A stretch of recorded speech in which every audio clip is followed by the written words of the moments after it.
नमस्कार, मी पंजाब डक हवामान अभ्यासक मुक्काम पोस्ट गुगळी धामणगाव तालुका शिरूर जिल्हा परभणी। आज आहे 9 जानेवारी 2024। आजपासून शेतकऱ्यांसाठी अंदाज द्यायचा आहे। मागच्या अंदाजामध्ये काल परवा सांगितलं होतं की राज्यामध्ये 8, 9, 10 दरम्यान राज्यात पाऊस पडणार आहे। पण आता म्हणजे आज आहे 9 आणि 10, फक्त 2 दिवस राज्यात पाऊस आहे। म्हणजे 2 दिवस पाऊस आहे, सर्वदूर नाही, त्याच्यामुळे काही चिंता करायची गरज नाही। तर खास करून सांगायचं झालं तर 9 जानेवारी आणि उद्या 10 जानेवारी म्हणजे आज आणि उद्याचे दिवस राज्यात पाऊस आहे। आज खूप आवळ येईल आणि बारीक बारीक थेंब येतील, म्हणून हा अंदाज लक्षात घ्यायचा। पण राज्यात आज आणि उद्याच म्हणजे 9 आणि 10 तारखेला सांगायचं झालं तर मुंबईकरांना यंदा आज पाऊस बघायला भेटेल।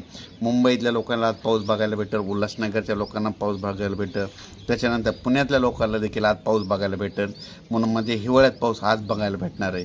मग राज्यात आज एकंदरीत परिस्थिती बघितली तर आज 9 तारखेपासून राज्यामध्ये सातारा जिल्हा, सांगली जिल्हा, सांगली जिल्हा, नगर जिल्हा, बारामती, पश्चिम महाराष्ट्र, जवळपास पश्चिम महाराष्ट्र, उत्तर महाराष्ट्रामध्ये नंदुरबार, धुळे, जळगाव, संभाजीनगर, सिल्लोड या भागामध्ये आज पाऊस पडणार आहे।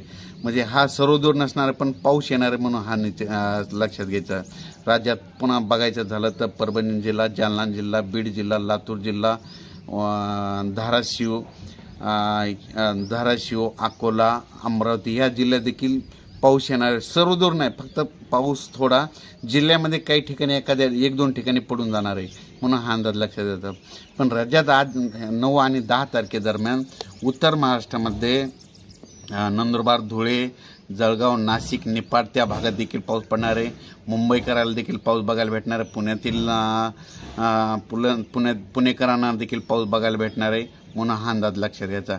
फक्त 9 आणि 10 तारखेला तर 11 तारखेपासून राज्यात परत थंडीची लाट येणार आहे आणि परत 15 दिवस म्हणजे 25 जानेवारीपर्यंत राज्यात पुन्हा तीव्र थंडीची लाट येणार आहे, म्हणून लक्षात घ्यायचं।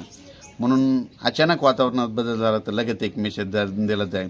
पण राज्यात सर्वांना सांगतो की सर्वदूर असा मोठा एवढा काही पाऊस नाही, फक्त पाऊस पडणार आहे फक्त उत्तर महाराष्ट्र, पश्चिम महाराष्ट्र या भागामध्येच पडणार आहे। एखाद्या 1-2 ठिकाणी पडणार आहे, जास्त खूप काही नुकसान होणार असा पाऊस पडणार आहे, म्हणून हा अंदाज लक्षात घ्यायचा। धन्यवाद।